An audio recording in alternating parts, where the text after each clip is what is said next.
yo voy a compartir el PowerPoint y acá mi hermano Cofré va a grabar. Usted me dice, hermano, cuando comience a grabar. Estamos grabando, pastor. Ya. Bueno, vamos a agrandar esto. Vamos a introducir el libro de Daniel. Hoy no vamos a ver ningún capítulo en forma específica, sino algunas generalidades, porque el objetivo no es tratar de comprimir todo en unas pocas clases, sino que entendamos bien, que podamos introducirnos bien en el mundo de Daniel, y no importa que el otro mes tomemos otra semana y que el siguiente mes otra semana, podemos estudiar Daniel y Apocalipsis de aquí a fin de año. Así que no vamos a tratar de apurarnos, sino que vamos a tratar de hacerlo bien lento. O sea, no bien lento, pero tratar de abarcar todo lo importante. Estoy esperando que esto sea grande. Ahí. Ya. Vamos a comenzar un poco con la historia de Daniel. Me imagino que se está escuchando bien. Ya. Sí. Ya. Entonces, avancemos. Algunos... quiero mostrarles algo bien práctico. Esto no es de contenido, pero es como muy práctico para que ustedes se familiaricen con las personas que se han especializado en el libro de Daniel. Y les voy a mostrar algunas fotos. Quizá ustedes han leído algunos libros, algunos comentarios de Daniel de algún teólogo, pero nunca le han visto la cara. Algunos de ellos descansan en el Señor ya. Acá tenemos en este extremo al doctor William Chea. Él falleció cuando estábamos estudiando la lección 7 del folleto de Daniel. Eso fue hace un par de meses, ¿verdad? El doctor William Chea es norteamericano y él era un médico que un día sintió el llamado de ser pastor y estudió teología en Andrews, después se especializó en Antiguo Testamento y luego sacó un doctorado en arqueología, estudió arqueología en Harvard y el doctorado lo sacó en Yale, no, en la Universidad de Chicago, y se hizo especialista en la historia de Mesopotamia. Entonces, él sabía todo sobre el contexto histórico de Daniel, las lenguas de esos tiempos, y ha sido el mayor especialista en Daniel que nuestra iglesia ha tenido. Y gracias a Dios tuve el privilegio de ser alumno de él en un posgrado de verano en Argentina. Y bueno, aproveché de tomar todas las materias que dio. Él dio arqueología de Antiguo Testamento, arqueología del Nuevo Testamento, enseñó los profetas menores, enseñó los libros apocalípticos judíos, algo de Daniel, enseñó el santuario, y gracias a Dios pudimos tomar todas esas materias con él y nos hicimos amigos. Así que bueno, él descansó en el Señor, pero dejó un gran legado y dejó mucha literatura, muy buena. El que está en el centro es el doctor Ranko Stefanovic. Él es hermano del doctor Ranko Stefanovic. El hermano de él ha estado en Chile ya en un par de ocasiones, en seminarios teológicos. Su hermano es especialista en Apocalipsis y el doctor Franco es especialista en Daniel. Él hizo su tesis doctoral sobre el idioma arameo del libro de Daniel y lo comparó con digamos, documentos que se han descubierto en arameo más antiguos que la época de Daniel. Y él escribió este comentario, ustedes lo pueden ver, a ver, ahí estamos en la cámara, este comentario de Daniel. El año pasado estuvimos en la Universidad Walla Walla, donde él fue profesor, y pudimos comprar este comentario, ¿sí? Que lamentablemente no se ha traducido, ¿sí?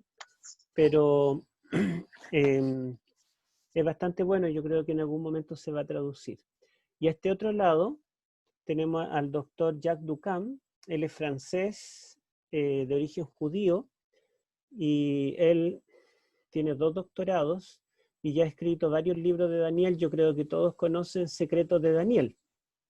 Y hay otro libro que él escribió que se llama Secretos del Apocalipsis. Y antes de eso, él escribió un comentario a Daniel muy bueno, que nunca se ha traducido al castellano. Y el año 2019, el año pasado, escribió un libro solamente sobre Daniel 11. Así que también él ha escrito bastante sobre Daniel. Y acá tenemos, bueno, yo creo que todos han escuchado hablar alguna vez del doctor Desmond Ford, australiano. Él escribió un comentario muy bueno de Daniel en el año 1978, uno de los mejores comentarios que ha sacado nuestra iglesia. Él también tenía 2 doctorados, era especialista en Antiguo y el Nuevo Testamento. Él falleció hace como un año y en 1980 él renunció a la iglesia y se volvió contra el santuario y escribió 1000 páginas contra la doctrina adventista del santuario. Adoptó la doctrina católica sobre Daniel y Apocalipsis. Al medio tenemos a alguien local de nuestras tierras, de Sudamérica, el doctor Merlin Alomía, que él es de Perú. Extraordinario. Es un amigo extraordinario, ¿verdad? Un buen amigo. Y aquí tengo el tomo 1 de su comentario a Daniel. El tomo 2 lo regalé, pero muy bueno los libros de él. Él estudió también en Andrews, sacó el doctorado y se especializó en arqueología y teología del Antiguo Testamento. Y a este otro lado tenemos al doctor Alberto Treyer. No encontré una foto más actual. Él es argentino, también local, ¿verdad? También es, yo diría, amigo. Nos hemos visto muy pocas veces en la vida, pero cuando nos hemos visto hemos conversado de profecía. Y él ha escrito bastante sobre Daniel y Apocalipsis. Hizo su tesis doctoral en Francia sobre el tema del día de la expiación. Así que también un gran aporte para nuestra teología. Y acá tenemos al doctor Antolín Diestre Gil, que tengo un amigo que no creo que esté acá, un teólogo de otra denominación que se hizo adventista prácticamente gracias a los libros del doctor Antolín Diestre Gil, que son estos. Estos libros son de Daniel y Apocalipsis, de él, y tiene otro comentario nuevo de Apocalipsis, y ahora está como profesor en Centroamérica, y en Facebook todos los días está dando seminarios también. Él es español. Y acá tenemos algunos teólogos que no son adventistas dentro del mundo evangélico. Quizá uno de los más famosos es John Goldingate, no sé cómo se pronunciará, pero él escribió un comentario bastante bueno en una colección que se llama World Biblical Commentary. Me parece que es bautista. Y acá tenemos un teólogo católico, John Collins, que él es el que más sabe actualmente de Daniel en el mundo. No hay nadie que lo supere. Él hizo su tesis doctoral en Harvard, fue profesor en Yale y todavía jubilado sigue siendo profesor emérito y, en Antiguo Testamento, pero su especialidad es Daniel. Yo he leído varios libros de él, su tesis doctoral, y la verdad es que son fascinantes. Aunque él obviamente es preterista, no cree como nosotros en el método histórico, pero reconoce que el método preterista tiene muy poco de solidez, pero sigue defendiendo el preterismo. Bueno, y si ustedes se preguntan algún chileno que se destaque en Daniel y Apocalipsis, aquí tengo 2. El doctor, bueno, no sé si tenía doctorado o no, pero el pastor Ricardo Bosch Padilla, que él descansó en el Señor hace poco, en Suiza, era pastor allá, pero él es chileno y él estudió teología y también historia, y se especializó en Antíoco Epífanes, así que fue un gran aporte en esa área. Y acá tenemos a alguien, yo creo, muy conocido para todos, el pastor Sergio Olivares, que él fue, y no sé si sigue siendo todavía, profesor de Daniel y de Apocalipsis en la UNACH. Él también era profesor en historia, así que él hizo grandes aportes, sobre todo desde el área de la historia, a Daniel. Bueno, son algunas personas con las cuales podemos familiarizarnos. Yo tengo aquí algunos libros también, me imagino que conocen el libro de Mervyn Maswell, este librito que salió hace años, ya está viejito. Ahora salió de nuevo en otra edición, pero es el mismo. Mervyn Maswell falleció también, descansó en el Señor hace ya algunos años. Y acá tengo un libro que no es adventista, pero es bastante bueno, de Tremper Longman. Tremper Longman III, uno de los mejores eruditos en el Antiguo Testamento, que escribió sobre Daniel. Esos son algunos de los libros que podemos mencionar y algunos de los autores para que ustedes se familiaricen. Si ustedes se dan cuenta, casi todos ya tienen canas, así que ustedes tienen que formar una nueva generación de hermanos que estudien Daniel y Apocalipsis. Bueno, vamos a ver algunos detalles previos de Daniel. Comenzamos con el significado del nombre. Daniel en hebreo se escribe así, aquí lo tenemos, se escribe de derecha a izquierda. Da, las vocales son estos signos que pusieron abajo. Estos signos, estos puntitos que están en todas partes, y esta como T, se inventaron en el siglo XIII por un grupo de judíos masoretas. Originalmente eran solo estas consonantes, las letras más grandes. Esta es la yod, la famosa yod, que en el alfabeto hebreo posexílico es la letra más chiquitita de todas las consonantes.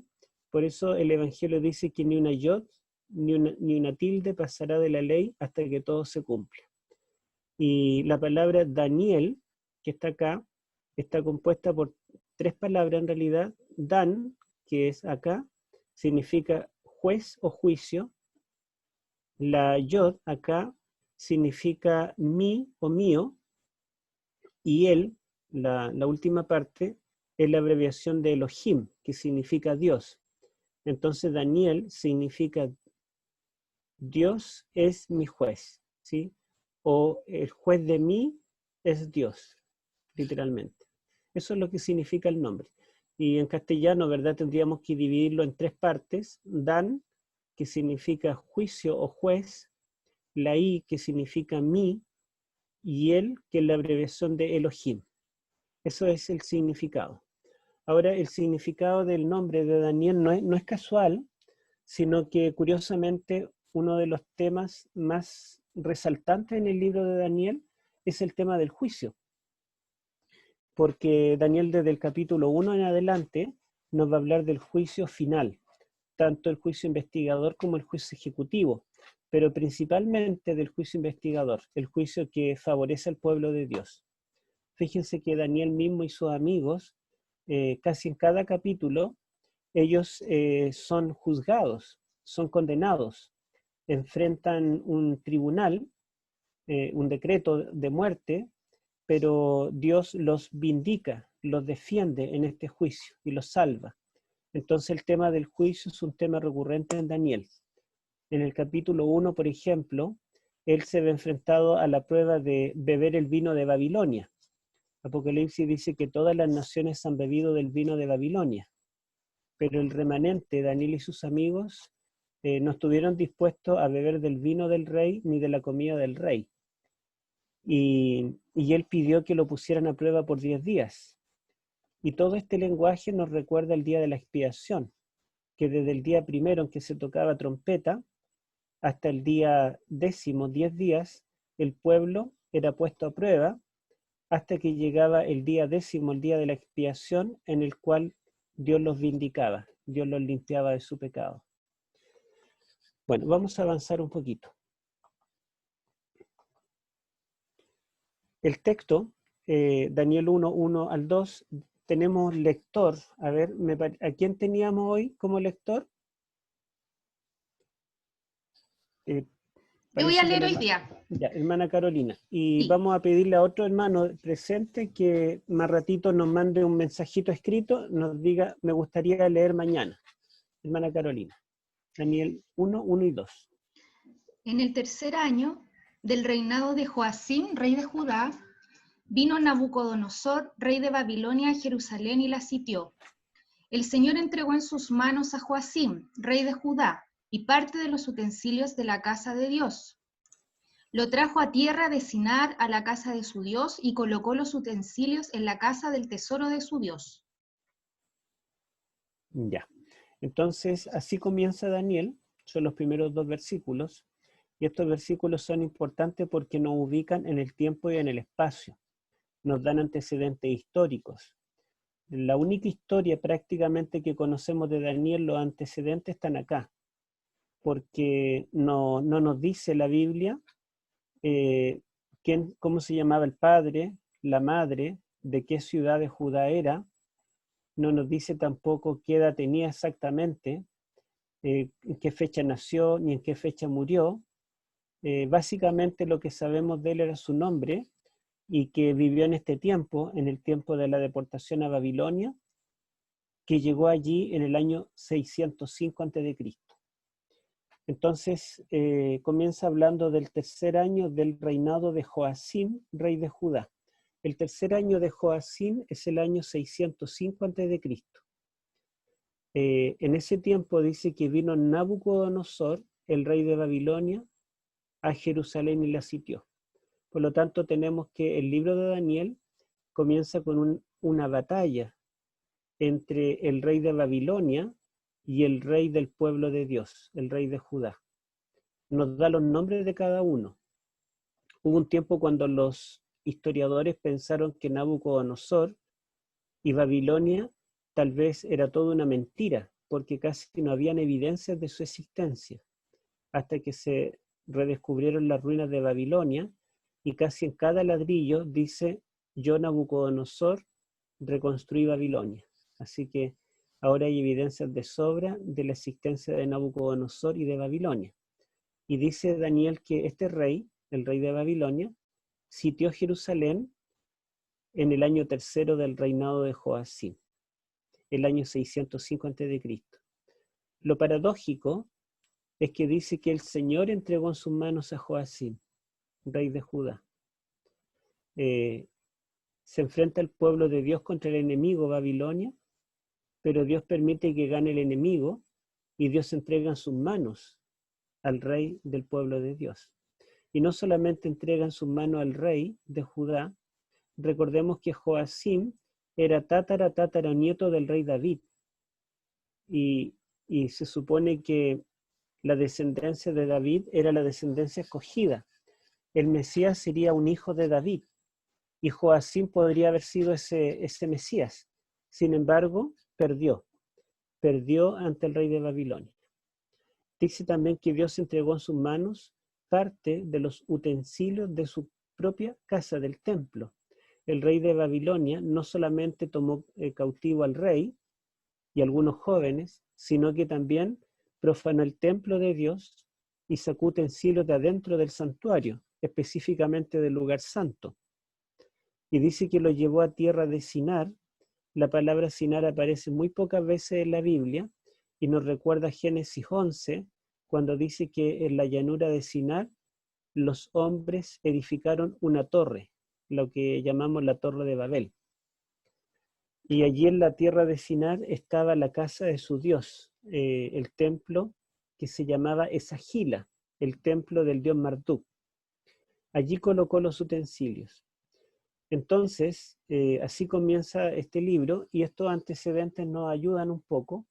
Antes de analizar un poquito más este versículo, veremos acerca de este rey Nabucodonosor, acerca de Babilonia y los reyes que hubo allí, y también de Joacim, el rey de Judá, y los reyes de Judá, para recordar algo de historia. Entre paréntesis, el nombre Joacim en hebreo es Yehoyakim, que significa literalmente Yahvé levanta, porque Kim viene del verbo kum, que es el verbo levantar, y Yehó es la abreviación de Yahvé. Por lo tanto, Joaquín significa Jehová levanta. Sin embargo, cuando nosotros leemos la historia de Joacim, nos damos cuenta que el que lo levantó o lo estableció en el trono fue Faraón Necao, no fue Dios. Y la verdad es que él hizo lo malo ante los ojos de Jehová. Por eso es que Dios lo entregó a las manos de Nabucodonosor. Y curiosamente, así comienza Daniel y termina Daniel en el capítulo 12:1, el último capítulo, diciendo: en aquel tiempo se levantará Miguel de parte de los hijos de tu pueblo. El líder de los hijos del pueblo de Dios era Joacim, que significa Dios levanta, pero él cayó en manos del rey de Babilonia. Pero en el tiempo final se levantará Miguel. Utiliza el verbo amad, que también significa levantar, pero es un sinónimo. Se levantará Miguel y él vencerá al rey del norte, cuando el rey del norte esté intentando destruir Jerusalén, la ciudad santa. Bueno, vamos a avanzar un poquito. Y leamos el capítulo 1, el versículo final. Capítulo 1, versículo 21. A ver, hermana Carolina. Y continuó Daniel hasta el año primero del rey Ciro. Ya, es cortito, ¿verdad? El versículo 21. Así termina el capítulo 1. Comienza hablando de el tercer año de Joacim, cuando el pueblo de Dios fue derrotado por Babilonia, y termina hablando del primer año de Ciro. Si ustedes recuerdan quién es Ciro, por las profecías, Isaías 44-45, ellos anuncian que Ciro será el libertador de Judá. Isaías anuncia allí en el capítulo 38 y 39 que Judá será llevado cautivo a Babilonia. Esto más o menos unos 100 años antes del cautiverio. Y dice que después de esto, Dios no olvidará a su pueblo, no se perderá en Babilonia, sino que Dios lo libertará de allí. Y Dios lo va a libertar levantando un hombre que todavía no ha nacido, pero cuando nazca sus padres le pondrán Ciro, y él vendrá del oriente. Y dice: Ciro será mi Cristo, mi ungido, al cual yo usaré para libertar a mi pueblo. Él tomará cautivo Babilonia, él secará las aguas del Éufrates, y él dará el decreto para reconstruir el templo. Pasaron 150 años, y esto se cumplió al pie de la letra. Y Daniel fue testigo ocular de esto. Esto ocurrió en el año primero de Ciro. Por eso Daniel nos dice que él estuvo hasta el año primero de Ciro. Leamos lo que nos dice el capítulo 10, versículo 1. A ver, capítulo 10, versículo 1 de Daniel. Hermana Carolina. En el año tercero de Ciro, rey de Persia, fue revelada palabra a Daniel, llamado Belsasar, y la palabra era verdadera, y el conflicto grande, pero él comprendió la palabra y tuvo inteligencia en la visión. Bueno, allí Daniel nos dice la fecha en que recibió su última revelación. ¿En qué año fue? ¿En qué reino? En el año Tercero de Ciro. del rey Ciro. ¿Sí? Entonces nosotros nos preguntamos, bueno, Daniel recibió la última visión en el año tercero de Ciro, y Daniel obviamente todavía no estaba muerto. No sabemos en qué año escribió el libro, o lo terminó de escribir, tal vez empezó a escribirlo joven y lo terminó de redactar y de perfeccionar completo antes de morir, pero tenemos que en el año tercero de Ciro Daniel todavía estaba vivo y activo. Sin embargo, aquí en el capítulo 1 dice que Daniel continuó hasta el año primero de Ciro. Y bueno, y el año tercero, al decir el año primero, da a entender que hasta ahí llegó Daniel, pero por el capítulo 10 nos damos cuenta que él estuvo más tiempo en el periodo de Ciro. Sin embargo, él menciona el año primero, no el tercero, porque el primero es significativo para las profecías, para el cumplimiento de las profecías. Porque el profeta Jeremías, en el capítulo 25 y en el capítulo 29 de su libro, dice que Dios permitirá el cautiverio por 70 años. Y cuando se cumplen los 70 años, Dios levantará un libertador. Y cuando se cumplieron los 70 años, fue en el año primero de Ciro. Por lo tanto, Daniel está mencionando que él que fue llevado cautivo a Babilonia, él que vio que el rey judío fue derrotado, él que vio el triunfo del rey del norte, el rey de Babilonia, él también estuvo vivo y fue testigo del año primero de Ciro, el tiempo de la libertad. Así que Ciro es un símbolo de liberación. Y fíjense ustedes cómo termina el último capítulo, o cómo comienza el último capítulo de Daniel en el capítulo 12, versículo 1. A ver si alguien lo puede leer. O sea, perdón, Carolina está leyendo hoy. En aquel tiempo se levantará Miguel, el gran príncipe que está de parte de los hijos de tu pueblo, y será tiempo de angustia, cual nunca fue desde que hubo gente hasta entonces. Pero en aquel tiempo será libertado tu pueblo, todos los que se hallen escritos en el libro. ¿Quién libertó al pueblo judío en tiempo del cautiverio babilónico? Ciro, en el año primero. Pero ¿quién libertará al pueblo de Dios en el tiempo final? Miguel. Miguel. Se dan cuenta que el terminar con Ciro, el libertador, inmediatamente, ¿verdad?, hace una conexión con el capítulo 12, con el fin del libro. Entonces ya el capítulo 1 sirve de introducción a cada uno de los 12 capítulos. Y el último versículo está introduciéndonos también el último capítulo de Daniel. En el libro de Daniel no hay nada al azar, está todo fríamente calculado. Este dato también nos da a entender de que Daniel no escribió el libro, digamos, inmediatamente, sino que el libro lo escribió seguramente completo o lo terminó de escribir en el reinado de Ciro. No cuando era un adolescente, sino cuando ya tenía más de 80 años. Bueno, vamos a avanzar.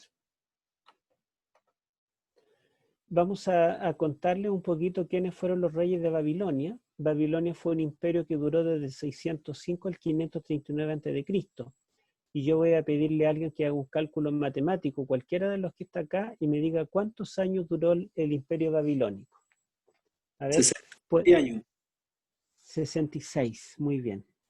El imperio babilónico duró 66 años.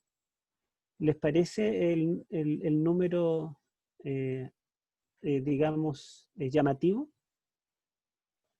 Absolutamente. Sí, ¿verdad?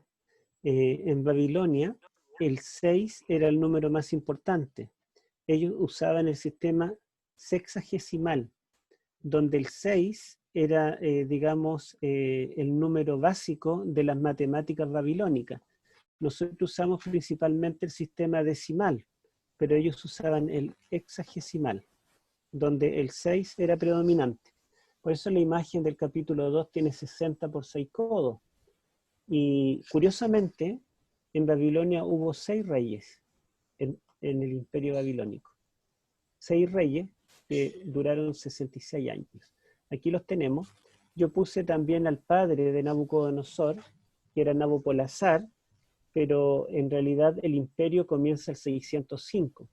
Pero Nabopolassar fue importante por algunos aspectos que se los vamos a contar.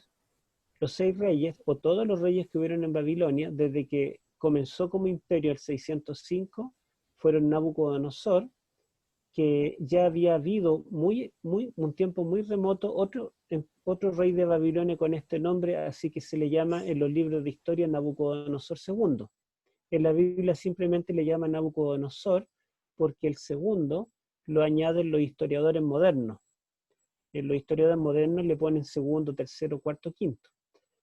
Pero Nabucodonosor se lo considera el fundador del imperio y el reconstructor de la ciudad de Babilonia que los asirios habían tirado por el suelo, la habían despedazado prácticamente. Después de Nabucodonosor viene Evil-Merodach, que era su hijo, que no fue tanto lo que reinó, fíjense, reinó algo así como 2 años. Después vino Nabuzaradán, que también reinó pocos años, unos 4 años. Luego el Abachi-Marduk, que reinó solo meses.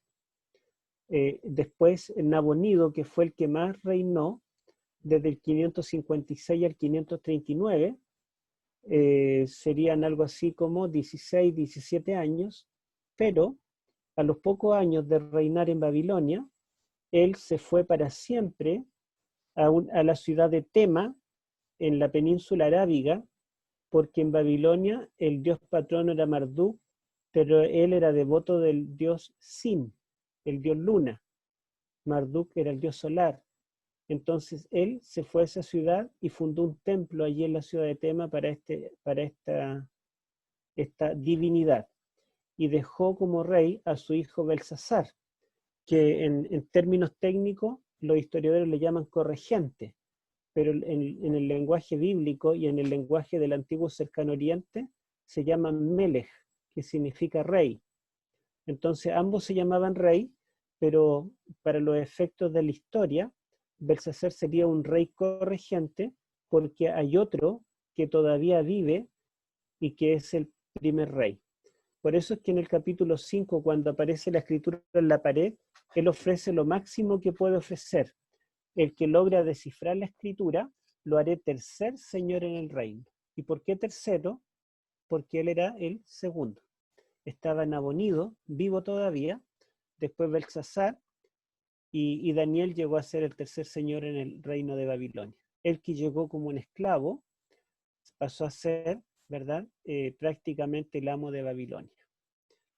Y Belsasar gobernó también varios años. Aquí la fecha de inicio no es muy precisa, algunos dicen el 550, 553, otros 556, porque las tablillas babilónicas escritas en escritura cuneiforme están medias quebradas y no se entiende exactamente bien la fecha que dan para comienzo de él. Y aquí están 1, 2, 3, 4, 5 y 6, porque dijimos que Nabopolassar, el padre de Nabucodonosor, en realidad él gobernó en una Babilonia que estaba recién construyéndose, todavía no era un imperio.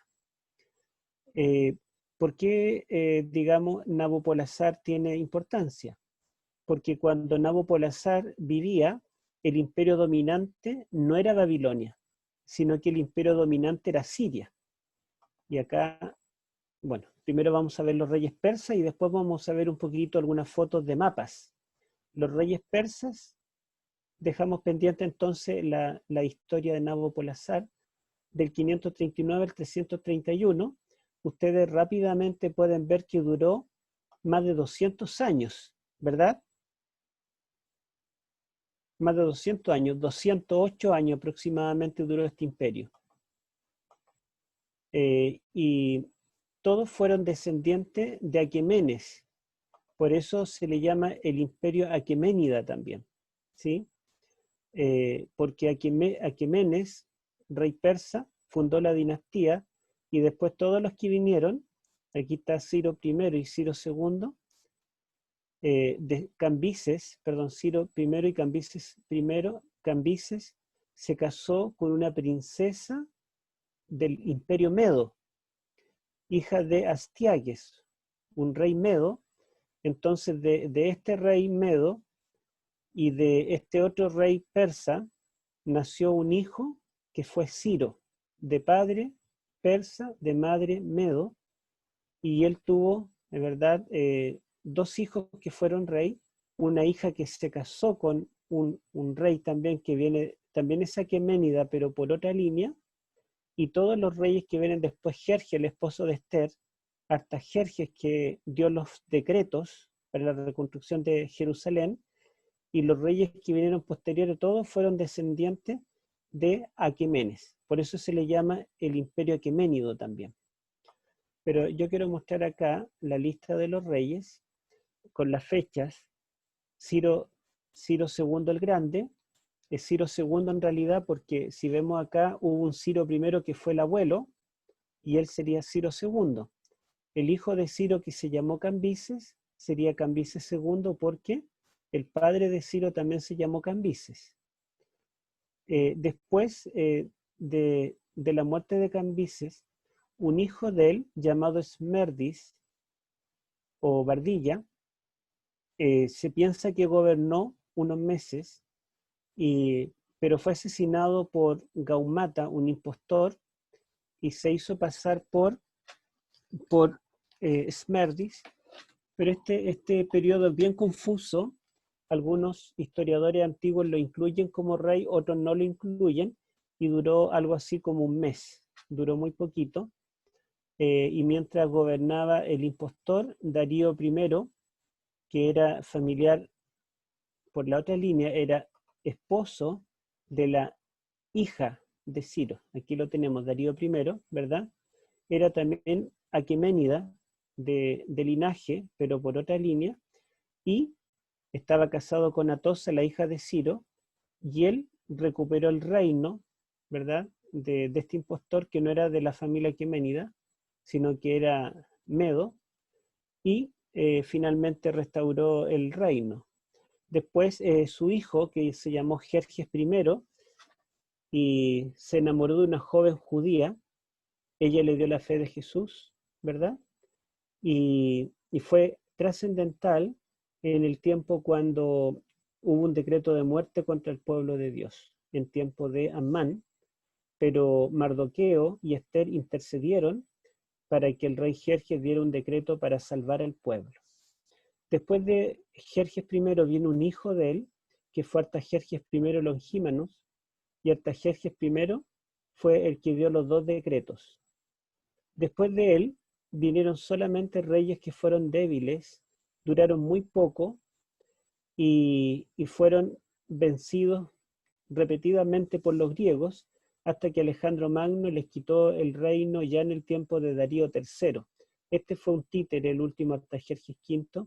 Ni siquiera tuvieron nombres originales, todos se llamaron o Darío o Jerjes o Artajerjes, repitiendo los nombres de los antecesores.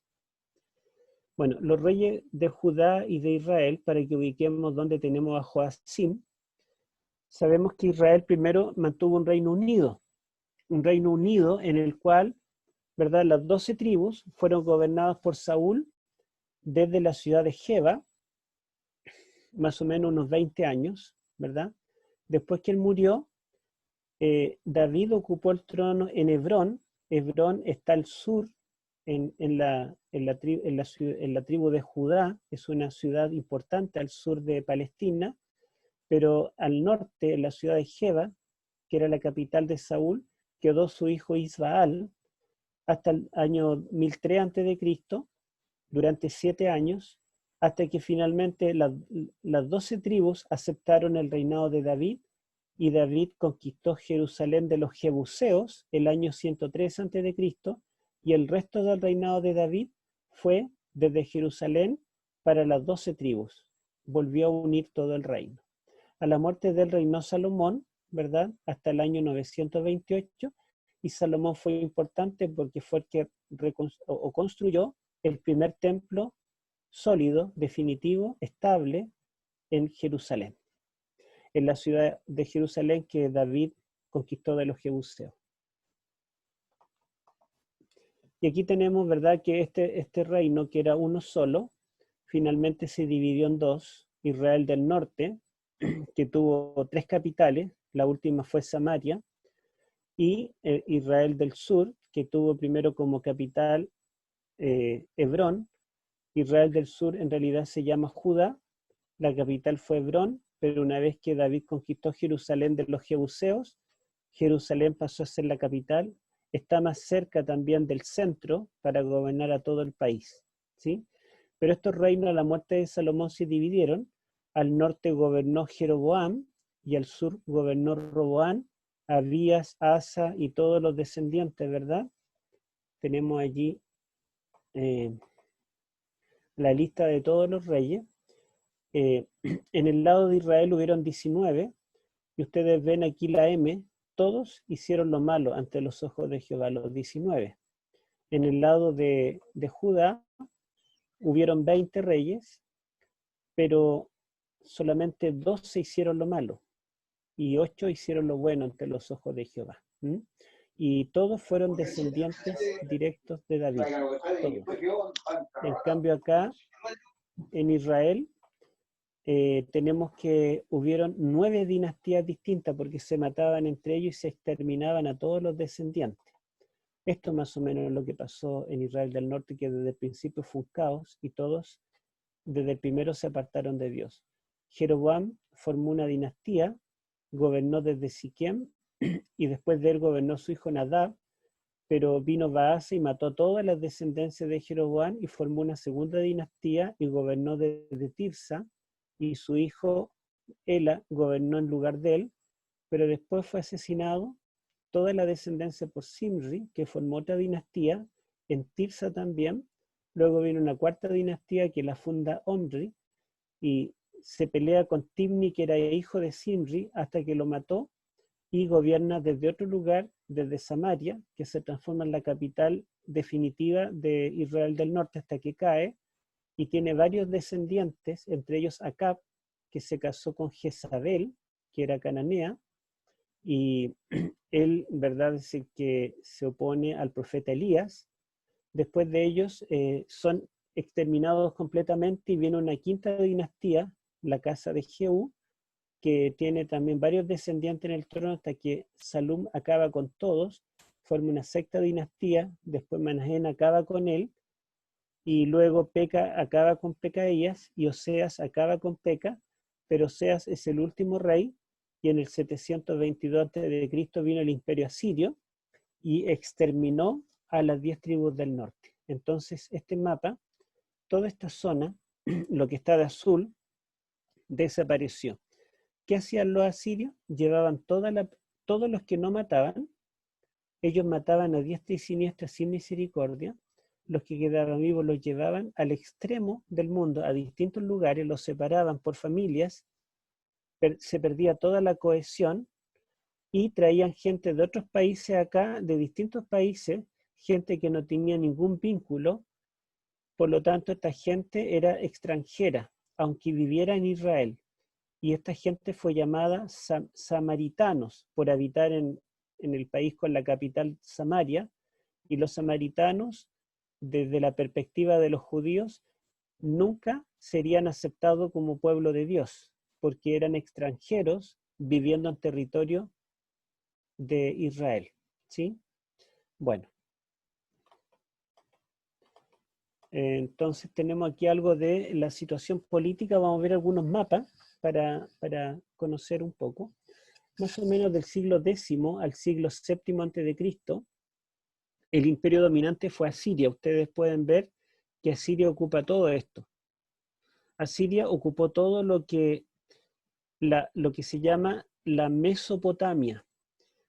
Aquí están estos dos ríos muy importantes, el río Tigris y el Éufrates. En realidad los ríos nacen arriba en las montañas. Aquí tenemos los montes Ararat. ¿Se acuerdan del Ararat?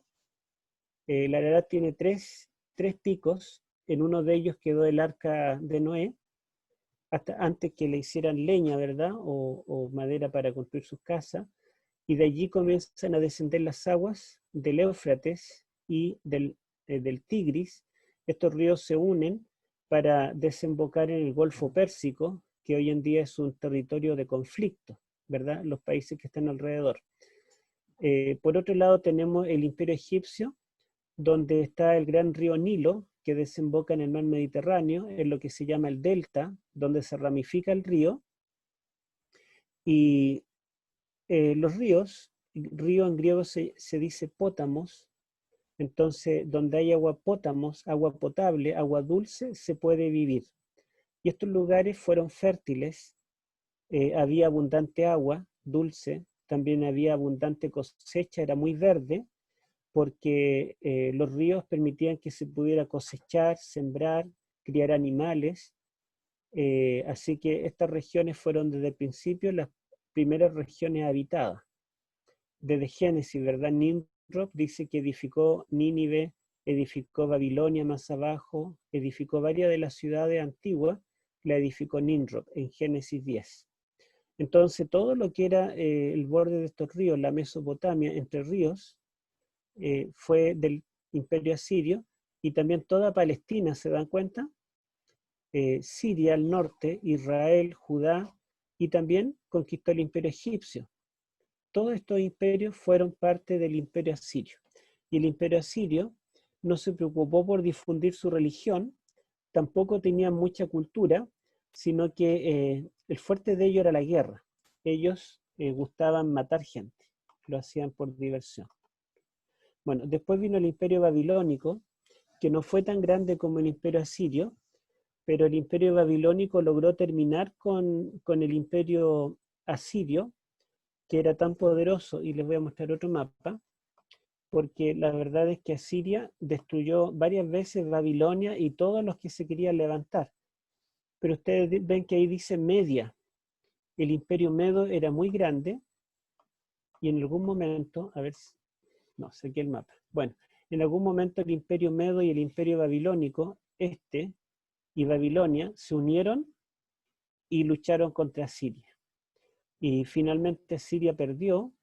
Los últimos sobrevivientes, el rey y sus soldados se refugiaron en Nínive, la ciudad donde tiempo antes había predicado Jonás, y el año 612 a.C. Nabopolassar y Siajares, el suegro de Ciro, el abuelo materno de Ciro, los dos se unieron, el rey de Media y el rey de Babilonia, para destruir a los asirios acá en Nínive, el 612 a.C. Pero hubo un grupo de soldados con un nuevo rey que levantaron, que huyeron más acá al sur a una ciudad llamada Carquemish. Y el año 605 a.C., ¿le suena esa fecha? 605. Es el año tercero de Joacim. La invasión de Babilonia a Judá. A Judá, claro. El año 605, Babilonia, liderada por Nabucodonosor, los ejércitos, fueron a destruir al último reducto de los asirios. Pero se levantó Egipto con el faraón Necao para ir a defender a los asirios. ¿Por qué los querían defender? Porque si Babilonia ganaba, Babilonia sería el dueño del mundo. Y Egipto quería impedir que se formara un monopolio, que hubiera una sola potencia mundial. Así que los ejércitos de faraón Necao atravesaron por la tierra prometida, y cuando llegan a la ciudad de, ¿cómo se llama la ciudad? Megiddo, al norte, en el norte de Israel, se levanta el rey Josías de Judá y se opone a faraón Necao, el peor error de su vida. El profeta de Dios le dijo que no debía hacerlo. Y Necao le dijo, mira, yo no quiero pelear contra ti. Yo voy a pelear contra Babilonia. Déjame pasar. Él le dijo, no, pasarás sobre mi cadáver. Mis ejércitos pelearán contigo, no te dejaré pasar. Él le dijo, pero si yo no quiero pelear contigo, yo voy a pelear contra Babilonia, voy a Carquemish. Y él le dijo, no, yo me enfrentaré contigo. Imagínense un país chiquito como Judá enfrentándose a un imperio que era Egipto. Obviamente perdieron y el rey Josías murió. Y de allí faraón Necao marchó, ¿verdad?, hasta Carquemish. Pelearon contra Nabucodonosor y Nabucodonosor le ganó aplastantemente. Nabucodonosor demostró que el ejército babilónico no solamente era más poderoso que los asirios, sino también era más poderoso que los egipcios. Y los egipcios huyeron el año 605 hacia su país, y Nabucodonosor entró con sus ejércitos, pasó por la tierra prometida y volvió a vencer a los egipcios en su propio territorio.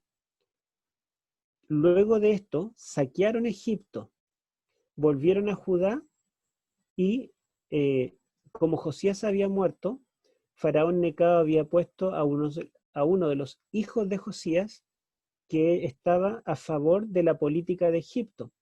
Pero ahora pasó el rey Nabucodonosor, ese hijo era Joacim, y donde Joacim estaba a favor de Egipto, sitió Judá, sitió Jerusalén, tomó cautivos, tomó tesoros del templo y lo llevó a Babilonia. Y allí tenemos la entrada de Daniel en la historia.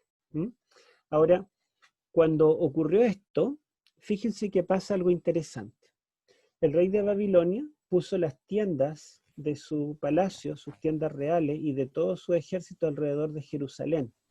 Y Jerusalén está acá, no la vemos, pero está acá entre los mares. Acá está el mar Mediterráneo, que le llaman el mar Grande, y acá está el mar Muerto. Entre estos dos mares está la ciudad de Jerusalén, el monte glorioso y santo. Y acá puso sus tiendas de campaña el rey Nabucodonosor cuando sitió Jerusalén. Y él, como digo, Dios entregó en su mano a Joacim, rey de Judá, parte de los utensilios del templo, pero vinieron noticias del oriente y del norte que lo hicieron estremecer. ¿Por qué noticias del oriente y del norte? Porque Babilonia está acá. Y lamentablemente no hay un camino derecho que venga desde el oriente hacia Judá, porque esto es desierto, es desierto. Entonces las carreteras están acá, en torno a los ríos, donde los ejércitos podían beber agua, podían descansar y había algo verde. Por lo tanto, los mensajeros subían por el borde del río hasta el norte y después bajaban hacia Judá o hacia Egipto cuando llevaban un mensaje. Así que la noticia viene del oriente y también baja del norte, y la noticia que le llegó a Nabucodonosor es: tu padre, Nabopolassar, acaba de morir. Esa fue la noticia que le llegó a Nabucodonosor, el año 605 a.C. Entonces, este príncipe babilónico, Nabucodonosor, tembló no solamente por la muerte de su padre, sino porque él estaba a más de 1000 kilómetros de Babilonia. Y acá, en Babilonia, cualquiera podía interesarse y tomar el trono. Y cuando él volviera, los ejércitos de acá podían rendir su lealtad al nuevo rey y matar a Nabucodonosor. Fíjense que Nabucodonosor y su padre Nabopolassar conquistaron todo el mundo. Todo el mundo estaba en sus manos. Pero después de lograr tomar a Judá, ni Egipto, ni Asiria, ni ningún imperio poderoso quedaba que les pudiera hacer frente. Escuché una noticia con la cual implica que él puede perder todo lo que ha ganado en un día, porque su padre murió y él está a más de 1000 kilómetros de Babilonia. Por lo tanto, su trono tiembla. El reino que ha forjado con tanto sacrificio puede que lo pierda. Y la historia nos dice que Nabucodonosor no siguió el camino hacia el norte y hacia el oriente, sino que él atravesó el desierto con un grupo de soldados sin parar. Llevaron mucha agua y provisiones, pero no descansaron día y noche para llegar en pocos días. Y el grueso del ejército, con el botín de guerra que traían de Egipto y los esclavos, incluyendo a Daniel y sus amigos de Judá, se los llevaron hacia el norte y hacia el oriente, y llegaron allí a Babilonia, y allí tenemos Daniel capítulo 1. Esa es la historia, ¿verdad? El contexto histórico que rodea a lo que estamos viendo, ¿verdad? De Daniel. Bueno, después de Asiria viene el imperio babilónico, como decimos. Luego de esto viene el imperio medo-persa, que ustedes pueden apreciar que es más grande todavía. El imperio medo-persa, fíjense ustedes, crece más todavía hasta este lado, porque si ustedes pueden ver lo que era territorio de los medos, que era acá, ¿verdad? Babilonia llegaba hasta por acá, hasta el Golfo Pérsico, pero los medos tienen este territorio y los persas tienen este territorio. Y más aún conquistaron bastante hacia el oriente, llegaron hasta la India. Y por otro lado conquistaron todo Egipto y conquistaron parte de Europa, Tracia y Lidia. Vamos a retroceder un mapa. Miren, si ustedes recuerdan, los medos y los persas son representados por un oso que debe comer 3 costillas, y también por un carnero que debe ir hacia el poniente, el norte y el sur. Bueno, justamente los medos estaban acá, era un gran imperio, y los persas estaban acá y eran una tribu nómade, analfabeta, que no tenía ningún poderío, hasta que Ciro logró unir a los medos y a los persas y conquistó primero hacia el poniente, al imperio lidio del rey Creso. Después conquistó el norte, el imperio que estaba al norte de Palestina, Babilonia, y después conquistaron el sur el imperio Egipto, al sur de Palestina. Entonces el imperio medo y persa conquista el poniente en relación a Judá, conquista el norte y conquista el sur. Fue el rey Ciro conquistó Lidia el año 547 a.C., después conquistó Babilonia el año 539 a.C., cuando Belsasar estaba haciendo fiesta en Babilonia, y su hijo Cambises conquistó Egipto el año 525 a.C. Después de esto viene el famoso imperio de Alejandro Magno, ¿verdad? Perdón, este es el imperio medo-persa todavía. Aquí tenemos el imperio griego. Está reducido en la escala, porque crecieron más todavía, más hacia el oriente. Aquí estaba Grecia y arriba Macedonia. Originalmente a este territorio de ellos no era un solo país, sino que eran distintas ciudades-estados que Filipo II, el padre de Alejandro Magno, logró unificar, y Alejandro Magno usó su genio para conquistar todo lo que fue el imperio Medo-Persia, ¿sí? Conquistaron todo y mucho más. Este fue el tercer imperio. Y después de esto viene el imperio romano, que ustedes ven que cada vez conquistan más al poniente. Si Alejandro Magno conquistó hasta acá, el imperio romano continuó para acá todo lo que es occidente. Y por otro lado, hacia el oriente, disminuyó. Ustedes ven que ahí tenemos el Golfo Pérsico, ese fue el límite, y si ustedes ven el mapa anterior, el Golfo Pérsico está allí. Todo esto lo tenía el imperio medo-persa y el imperio griego, pero era menos hacia el oriente, al occidente. Estos detalles geográficos después, cuando estudiemos las bestias, van a servir bastante. Por ahora yo les cuento de estos 4 imperios mundiales que hubieron en la historia y nos ayudan para entender también la historia de Daniel. Quiero verla ahora, no sé si vamos a alcanzar a ver la estructura. No, ya no la vamos a alcanzar a ver, va a ser el tema de mañana. Por ahora estudiamos esta parte, ¿verdad? Un poco la situación histórica, los reyes de los imperios, de Judá, de Israel, los mapas. Estos antecedentes están aquí en los primeros versículos de Daniel y en el último, en el versículo 2 y en el versículo 21. Entonces, esto de que Nabucodonosor, el rey de Babilonia, vence al rey de Judá, es una mala noticia, una situación triste para Daniel, para sus amigos, pero el capítulo 1 ya termina en una forma positiva, cuando dice que Daniel mismo, el que fue llevado al cautiverio, tuvo que vivir, ¿cómo se llama?, en aislamiento social, porque tuvo que encerrarse en un palacio por mucho tiempo, por 3 años, sin poder, digamos, recorrer Babilonia, menos volver a su tierra. La verdad es que nunca más pudo volver a su tierra, y pocos años después su ciudad, Jerusalén, y el templo que él conoció ya no existía, porque Nabucodonosor acabó completamente con los judíos. Por lo tanto, la situación de Daniel fue crítica.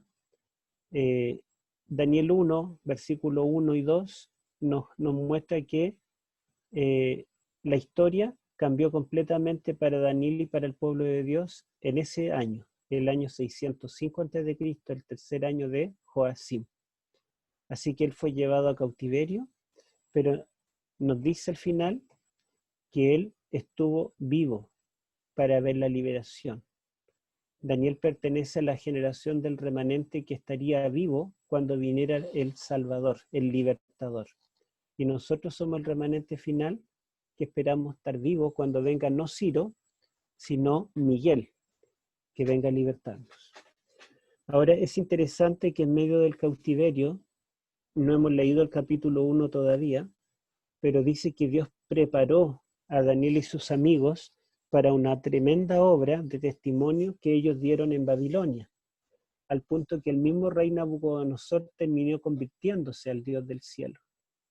Entonces, este periodo de aislamiento social que vivió Daniel y de preparación, lejos de sus padres, encerrado, con un nombre distinto, una comida distinta, aparentemente derrotado, fue una circunstancia que Dios usó para prepararlo para la misión antes de la llegada de Ciro el Libertador. Y podemos decir que el periodo que nosotros estamos viviendo ahora es un periodo también de preparación para esperar la venida del Libertador, Miguel. ¿Mm? Entonces, lo que estamos haciendo ahora de estudiar las profecías es justamente lo que Dios espera de nosotros, porque Dios quiere que nos preparemos. Y hay una promesa en el espíritu de profecía que dice que cuando nosotros estudiemos Daniel y Apocalipsis, habrá un revivimiento en nuestras filas. Daremos el último mensaje y Cristo vendrá, que es lo que deseamos, ¿verdad? Vamos a dejar lugar a preguntas. Ese es el tema de hoy.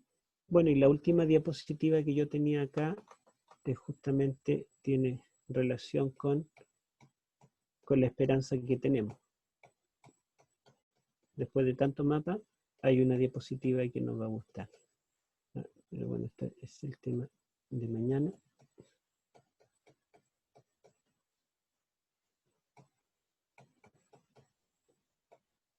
Y la venida de Cristo. Es lo que queremos. Bueno, hermanos, vamos a dejar lugar para alguna pregunta, también opiniones. Si alguien quiere acotar algo.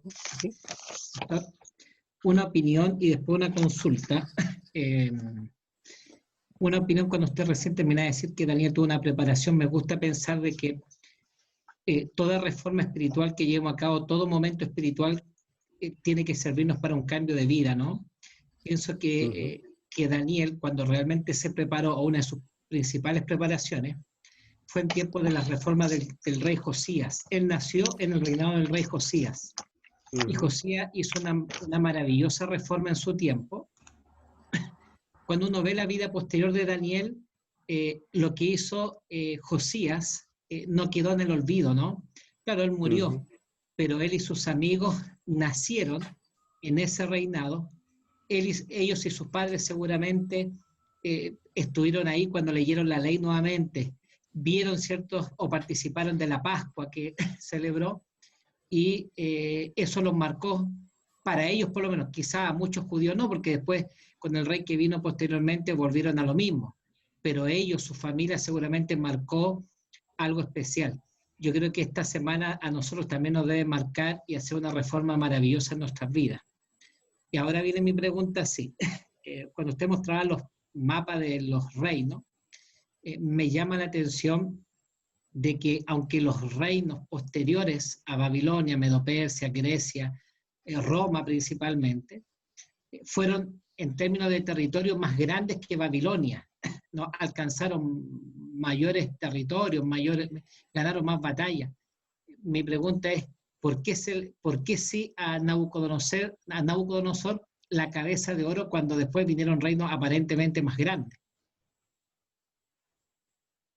Bueno, primero, lo de Josías, Daniel estaba muy cerca a Josías y a la familia real porque dice que eran jóvenes del linaje real de Judá. Entonces eran de la familia misma del palacio, Daniel y sus amigos. En relación a por qué dice que vendrá un segundo reino inferior al tuyo. Porque la verdad es que los medios de los persas, a pesar de haber alcanzado mayor territorio, no tenían la riqueza de la cultura babilónica. En realidad los medos eran un imperio grande, pero tampoco eran fuertes culturalmente ni religiosamente. Y los persas eran analfabetos y seminómades. Ellos comían carne cruda, vivían en las montañas, eran casi animales. Entonces no se comparaban con la civilización avanzada de Babilonia en arquitectura, en matemáticas, en astronomía y en todas las ciencias. De hecho, cuando Medo-Persia se convierte en imperio, ellos no impusieron su idioma, el persa, como el idioma mundial, sino el idioma babilónico. Usaron el mismo idioma del imperio que acababan de derrotar. También ellos no destruyeron Babilonia, sino que la dejaron como una de las capitales también. Al principio gobernaron desde allí. Y también ellos usaron la cultura babilónica y varios aspectos, digamos, dejaron prácticamente como estaban las cosas y ellos solamente lograron ganar por fuerza. Podemos decir que el oro es más valioso que la plata, pero la plata es más fuerte, resiste más. Así también el bronce es menos valioso que la plata, pero es más sólido, más fuerte, y el hierro es menos valioso que el bronce, pero es más fuerte. O sea, hay un incremento, un descenso en el valor monetario, pero un incremento en cuanto a la fortaleza. Y eso nos muestra que la historia es una involución, no una evolución. Porque la evolución dice que todo va en progreso. Pero aquí vemos que ha habido una involución, porque lo único en que ha crecido el ser humano es en la violencia, en la guerra y en la parte militar, pero no en cuanto a cultura ni a riqueza espiritual. ¿Alguien levantó una mano? A ver, Roberto Vergara. Hola, hermano Héctor, quería hacer una pregunta. ¿Tenemos evidencia, alguna evidencia de que si Daniel fue eunuco o no lo fue? Es que me acuerdo también un versículo de Isaías 39, cuando el profeta Isaías le dice a Ezequías que sus hijos, dice, el versículo 39:7 dice, que los hijos que hubieren salido de ti, de Ezequías, y que engendraste, tomarán y serán eunucos en el palacio del rey de Babilonia. Pero mi pregunta es, ¿existe evidencia si es que Daniel y sus amigos fueron eunucos o no?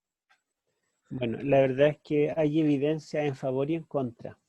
No podemos ser enfáticos, digamos, tajante en una respuesta, porque sí, efectivamente hay una profecía en Isaías 37, justamente cuando Isaías le anuncia al rey Ezequías que su ciudad, su pueblo, el templo iba a ser dado en las manos de Babilonia, y que dentro de su descendencia del linaje real serán eunucos en el palacio de Babilonia, calza bastante bien con la historia posterior de Daniel. Y en ese sentido, algunos piensan que Daniel y sus amigos fueron eunucos. Otra evidencia en favor es que Daniel estuvo al cuidado del príncipe de los eunucos, ¿verdad? Aspenaz. Y otra evidencia también a favor es que al vivir Daniel y sus amigos en el palacio del rey y comer de la comida del rey y beber de la bebida del rey, era un riesgo, ya que el rey tenía esposas y tenía hijas.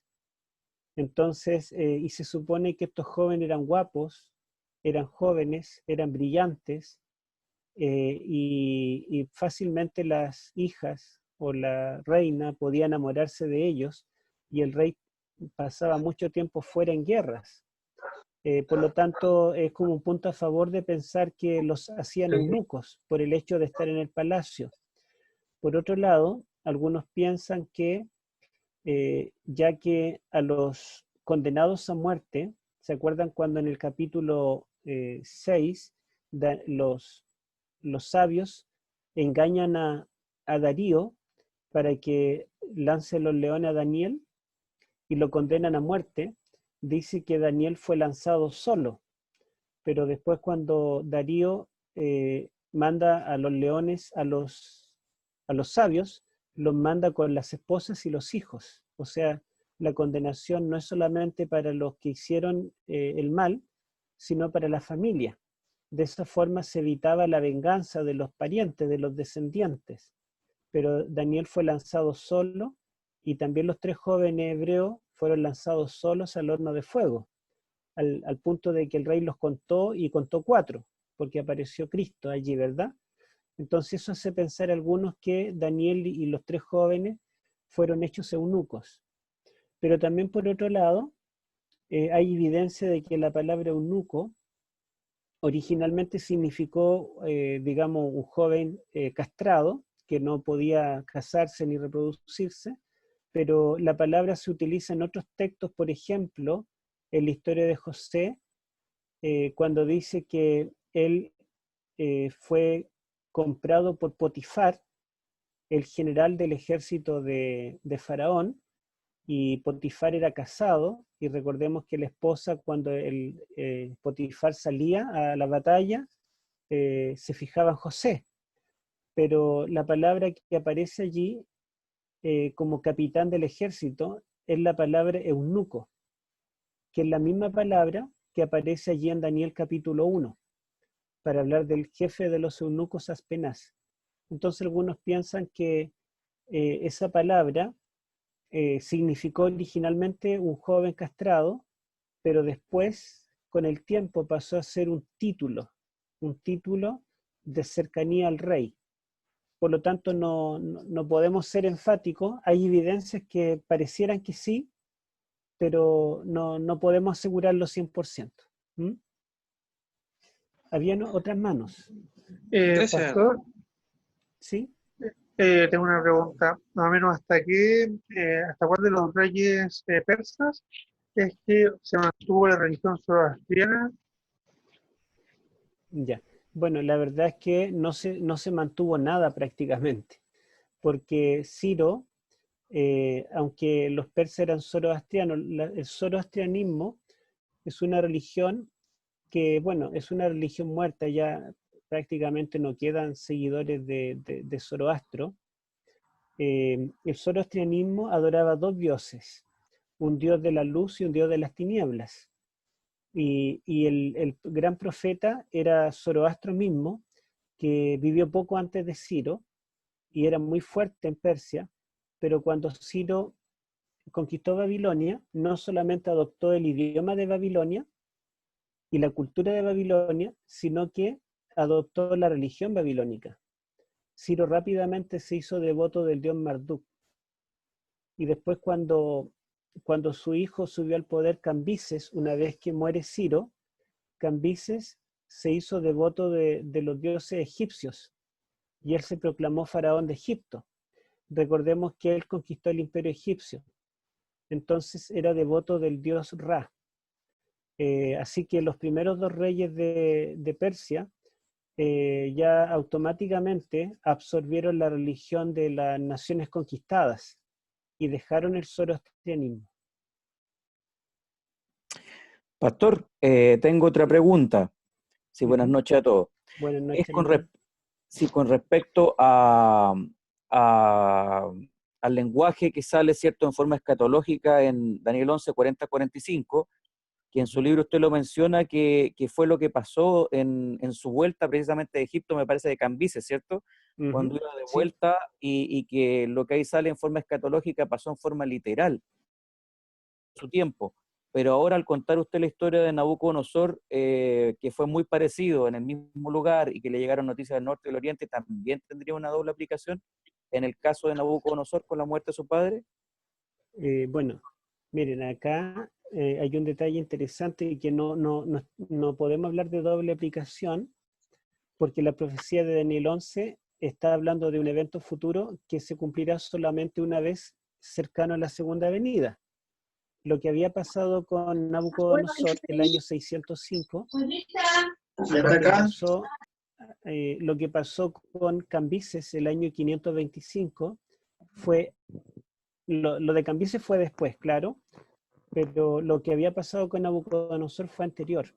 Y lo de Cambises era algo local que pasó en Palestina, pero lo que anuncia Daniel es para el tiempo del fin. Y Elena de White dice que la historia se volverá a repetir y que cada una de las historias de Daniel debemos estudiarlas detenidamente, que esas historias se volverán a repetir. Pero no es que las profecías apocalípticas se vuelvan a repetir, sino que las historias, las circunstancias serán similares. Pensemos, por ejemplo, en el capítulo 3, donde se levanta una imagen hay un decreto de muerte, una obligación a adorar la imagen de la bestia. Todo eso nos recuerda Apocalipsis 13. Cuando cae Babilonia, Babilonia cayó cuando ellos estaban embriagados y habían bebido vino en los vasos del templo. Daniel 1 comienza también cuando Daniel rechaza el vino de Babilonia y la comida de Babilonia. Y Apocalipsis nos dice que todo el mundo beberá del vino de Babilonia, del cáliz de su ira.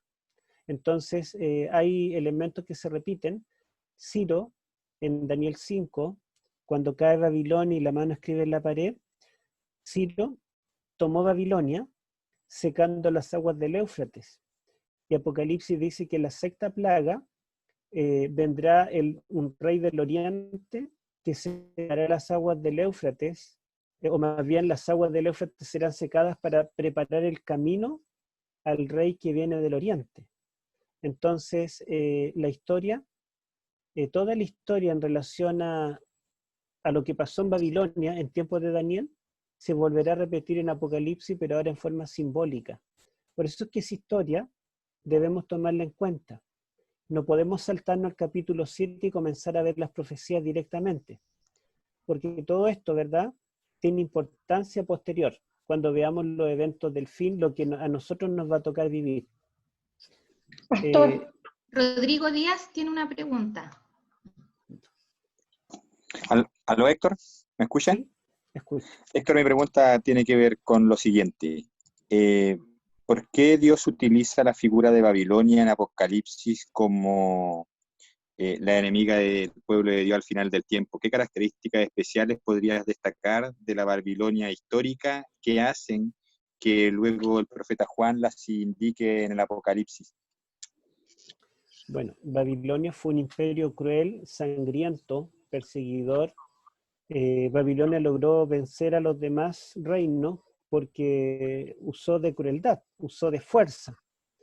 Pero, y además fue un reino imparable, ¿verdad? Fue un reino el más poderoso de su tiempo. Y podemos ver que Babilonia está representando a un reino que también dice que la mujer Babilonia está ebria de la sangre de los santos.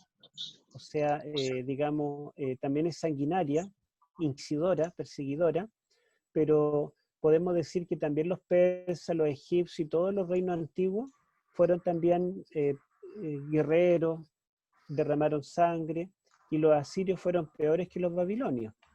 Pero lo característico de Babilonia, que lo distingue de los otros reinos, era que Babilonia era una ciudad profundamente religiosa.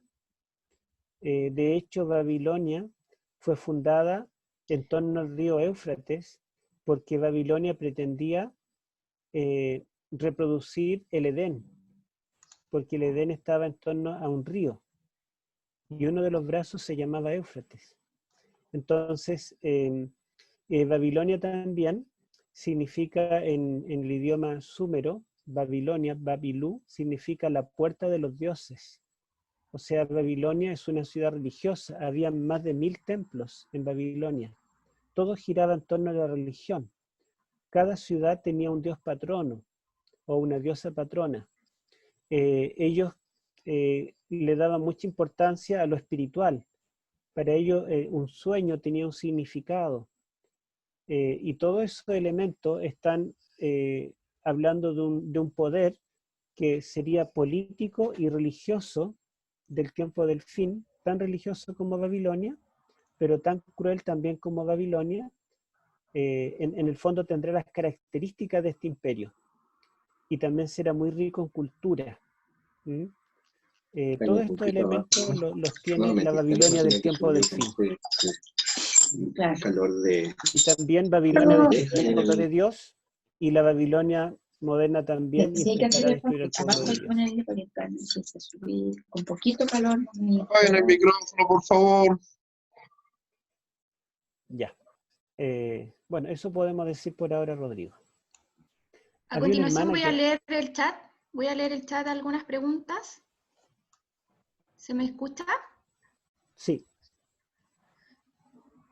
Entonces, Gabriel Vergara pregunta, me gustaría saber cuáles son las fuentes históricas fuera de la Biblia que sustentan su relato. Ya. Bueno, hay muchas y las vamos a ir viendo a medida que entremos a cada capítulo, ¿sí? La verdad es que Daniel es uno de los libros más fundamentados históricamente. No era tanta, digamos, la fuente histórica a favor de la historia de Daniel y su experiencia en Babilonia, pero gracias a la arqueología moderna se ha redescubierto mucho, mucho.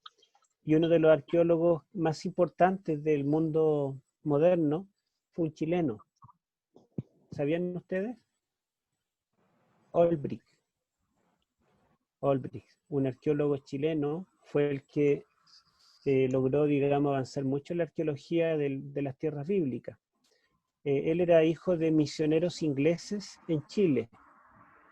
Y él nació y se crió en Chile, pero después volvió a Inglaterra y fue el primer arqueólogo, el pionero de la arqueología bíblica.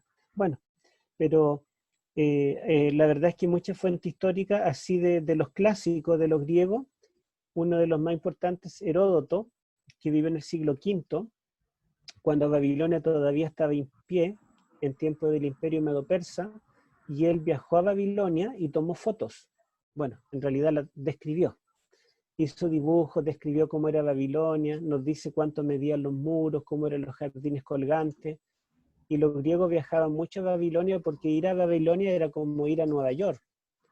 Y todo el mundo quería conocerla. Y los griegos dijeron, no, esta es una de las 7 maravillas del mundo antiguo. También tenemos a Jenofonte, que es contemporáneo con Heródoto, del siglo V a.C., que también escribió bastante acerca de Babilonia. Y ahí, en los libros de ellos están gratis en PDF por ahí en algunas páginas en internet, así que pueden encontrar algo de Heródoto o de Jenofonte. Y así, bueno, pero lo más sólido que se ha encontrado en realidad son tabletas cuneiformes escritas por el mismo Nabucodonosor, por Nabonido, por los protagonistas de la historia. Entre ellos está el Prima de Estambul, donde aparece el nombre de Daniel, como uno de los sabios de Babilonia que servían al rey Nabucodonosor. Pastor, ¿me permite otra pregunta? Uh-huh. Al comienzo, usted mencionó diferentes teólogos, principalmente modernos, que son contemporáneos de nosotros. Uh-huh. Pero nuestro primer teólogo en Daniel, o el primer erudito, fue Uriah Smith. Uh-huh. Y muy lejos de las interpretaciones que tenemos hoy día. ¿Qué nos queda de él, de su interpretación, y qué cosa él decía que hoy día ya, cierto, nosotros ya no continuamos con su interpretación? ¿Algo se puede decir de aquello? Bueno, lo tengo acá, miren. Tengo el primer libro que él escribió. ¿Dónde lo tengo? Acá. Este es el libro que él escribió en el siglo XIX. Este es del siglo XIX, Daniel y Apocalipsis, de Uriah Smith. Y tengo el segundo comentario que sacó la iglesia de Daniel y Apocalipsis, que lo escribió, se me olvida el nombre de él. A ver, Conradi. El comentario de Conradi, también el original. Uriah Smith sigue vigente desde el capítulo 1 hasta el 10 de Daniel. El capítulo 11 no está vigente. Digamos, está vigente hasta por ahí el versículo 15, 16. Pero la segunda mitad de Daniel 11 es lo que él podríamos decir que se equivocó. Y nuevamente el capítulo 12 también está en concordancia con nosotros. En el fondo es bastante de Uriah Smith que está vigente. El primer comentario de Daniel y Apocalipsis que leí cuando llegué a la iglesia fue justamente el comentario de Uriah Smith. Podemos leerlo todavía, a pesar de que ha avanzado bastante la teología, se ha descubierto mucho en la historia, y los teólogos modernos se han especializado más porque Uriah Smith nunca estudió teología, él fue autodidacto. Fue un genio para su tiempo, ¿verdad? Los aportes en historia, en lenguas bíblicas, que todo lo aprendió solo. Y él tenía una discapacidad física también, en una pierna, pero con todas las limitaciones hizo mucho. El hermano Arturo Trincado tiene una pregunta. Un comentario para ver si está correcta mi interpretación. Cuando uno lee el versículo 1 del capítulo 1, dice que relata, ¿cierto?, que en el año tercero de Joacim fue sitiado Jerusalén y Nabucodonosor invadió y llevó a los cautivos. Da la impresión, aunque no lo dice textualmente, que ese habría sido el año 1 de Nabucodonosor también. En el capítulo 2 dice que en el año segundo de Nabucodonosor tuvo el sueño que se le olvidó. Pero cuando volvemos al capítulo 1, el relato de los tres amigos junto a Daniel, que deciden no contaminarse con la comida del rey, ¿cierto? Y estuvieron 3 años a prueba. Es decir, da la impresión que estuvieron esos 3 años encerrados, aprendiendo lengua, aprendiendo las ciencias de Babilonia. No obstante, si es que en el segundo año de Nabucodonosor es cuando tuvo el sueño, o sea, todavía no alcanzaba y no había sido sometido a la prueba para hacerlo poner sobre 10 veces con más sabiduría que el resto de los sabios de Babilonia. Entonces, da la impresión que todavía es mucho más importante, digamos, el episodio cuando Daniel es llevado frente a Nabucodonosor después de que convence a Arioc de que no mate a los sabios, ¿cierto?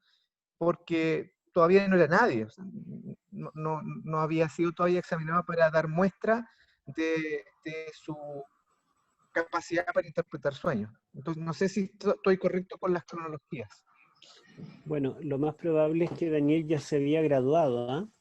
Pero como estaba recién graduado, no era parte de la élite de los jefes de los sabios, que fue la comisión que entró ante el rey.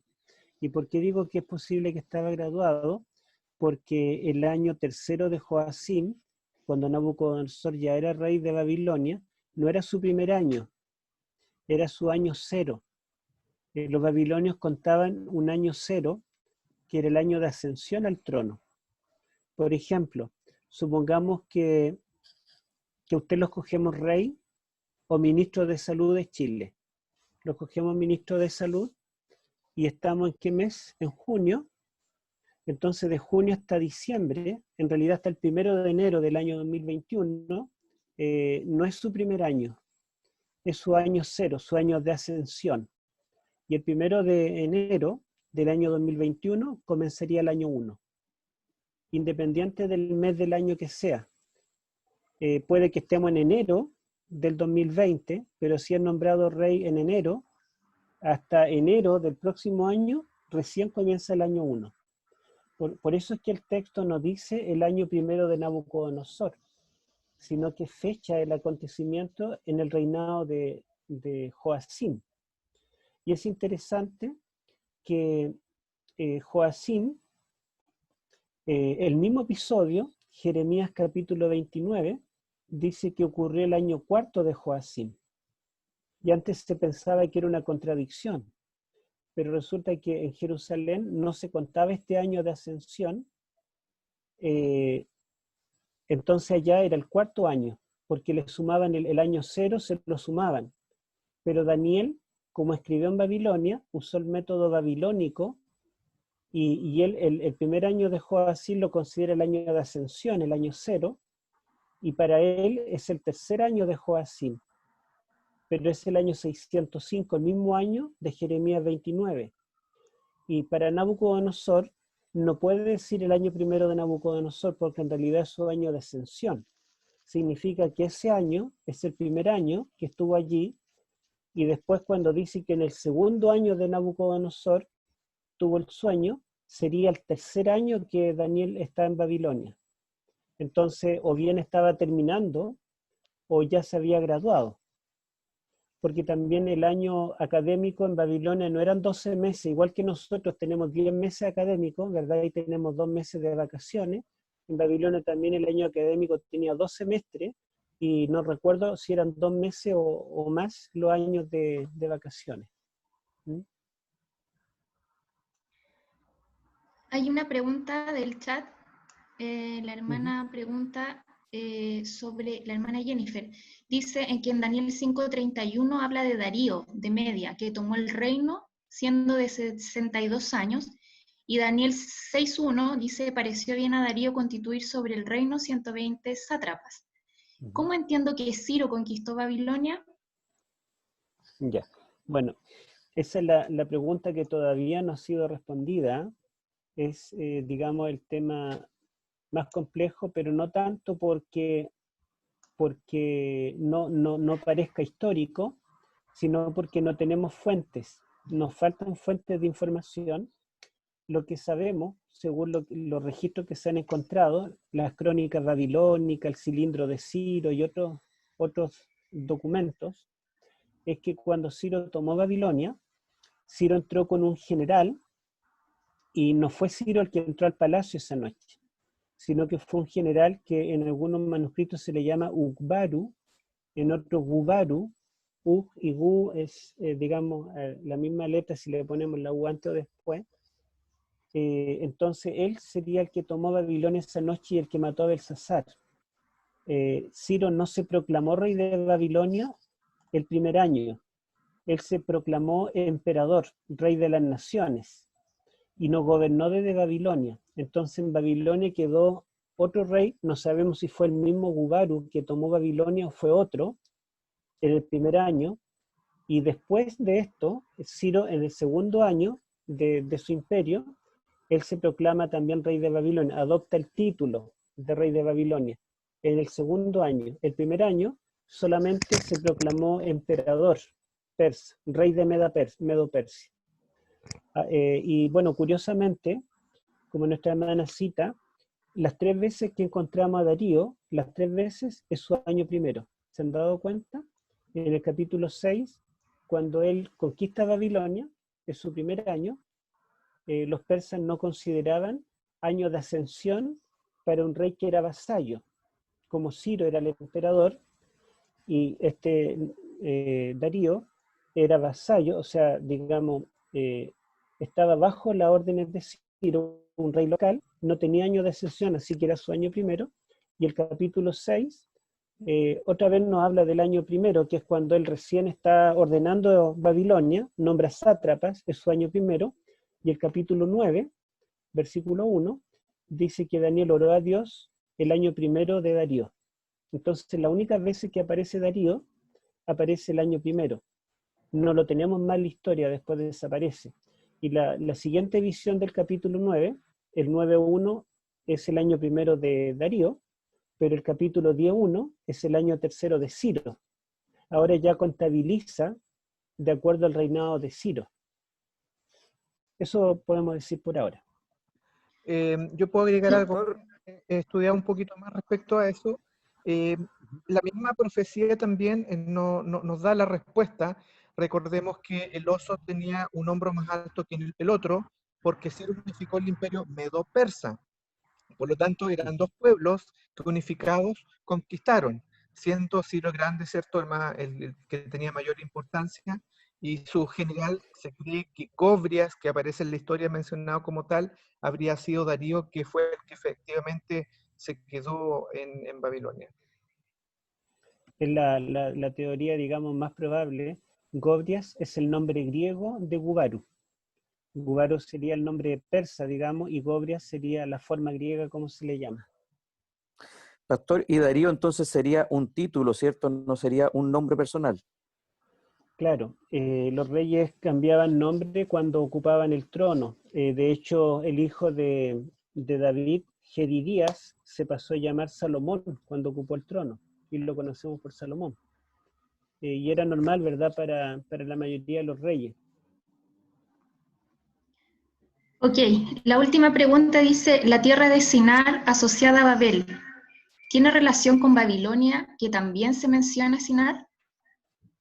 Sí, Sinar es el nombre que se le da a la llanura, porque, digamos, Babilonia o Mesopotamia, más que Babilonia, digamos, es digamos, la extensión mayor, lo que está entre ambos ríos, entre el Éufrates y el Tigris, se le llama Sinar, o también se le llama la media luna fértil, porque es una gran llanura que está regada por 2 grandes ríos, y por lo tanto muy verde, muy fértil, y a ese sector geográfico se le llama Sinar.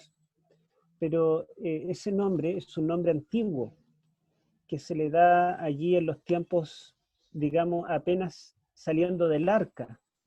Después ya no se llamó más así, pero es interesante que en el libro de Daniel, en el capítulo 1, versículo 2, le llama Sinar, es porque quiere intencionalmente que nosotros nos vamos a la Torre de Babel. ¿Mm? Ahora, la palabra Babel es hebreo, pero en castellano se traduce como Babilonia en Daniel, porque en Babilonia cuando dice, perdón, Daniel capítulo 1, versículo 1, cuando dice en el año tercero de Joacín, rey de Judá, vino Nabucodonosor, rey de Babilonia, en el idioma hebreo dice rey de Babel, pero en nuestra Biblia lo traduce Babilonia. Pero en Génesis capítulo 11, donde dice la Torre de Babel, no lo traduce Babilonia, sino que lo traduce Babel. Por lo tanto, para nosotros hay una distancia entre Babel y Babilonia, pero en el idioma hebreo es la misma palabra. Cada vez que dice Babel o dice Babilonia, en realidad es exactamente la misma palabra. Entonces Daniel quiere intencionalmente que nosotros asociemos la historia del cautiverio babilónico, lo asociemos con el desafío de Babel, de Génesis 11. Y bueno, entre paréntesis también, todo el libro de Daniel está basado en Génesis.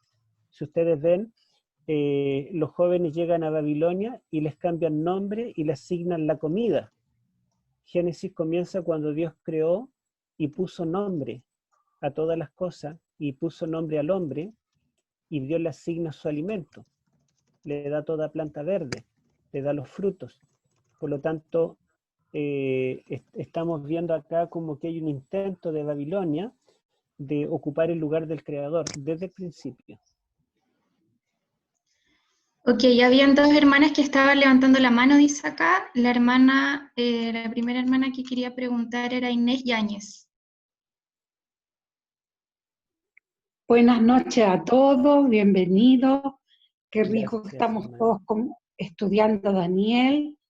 Yo más que nada quiero decir una opinión, darle las gracias por supuesto al pastor, ha explicado súper bien, pero quería como hacer una reconvención, como un llamado a cada uno de nosotros en el sentido de que no perdamos la perspectiva de por qué estamos estudiando.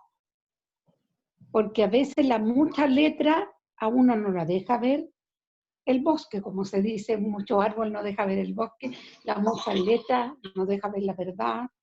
No nos expandamos tanto en detalles de cosas que no nos sirvan para la salvación. Yo creo que lo más importante es ir haciendo el paralelismo entre la tipología, tanto de personas con personas o de pueblo con pueblo, porque si se fijan, se repite la tipología Cristo, Job, ¿cierto? El rey, Miguel, etc. Entonces, que nosotros sepamos por qué estamos estudiando, porque vamos a pasar por cosas muy parecidas a la de Daniel. Y que no perdamos la humildad de que estamos para servir a Dios con el conocimiento, para llevar a otros, pero no tanto en irse por las ramas, digo yo, de por qué, si era o no era eunuco, de si era el primer año o era el año cero. Yo creo que lo más importante, también la cultura y todo, pero es saber que estamos estudiando para prepararnos para salvación. Bueno, gracias hermana por el consejo. Yo puedo decir algo que dije al principio, no sé si había llegado, que queremos hacer las dos cosas.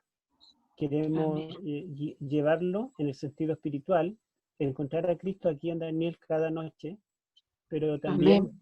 queremos dar una instancia para poder salir de dudas, porque quizá en un seminario, en una semana de campaña, no tenemos la oportunidad de preguntar.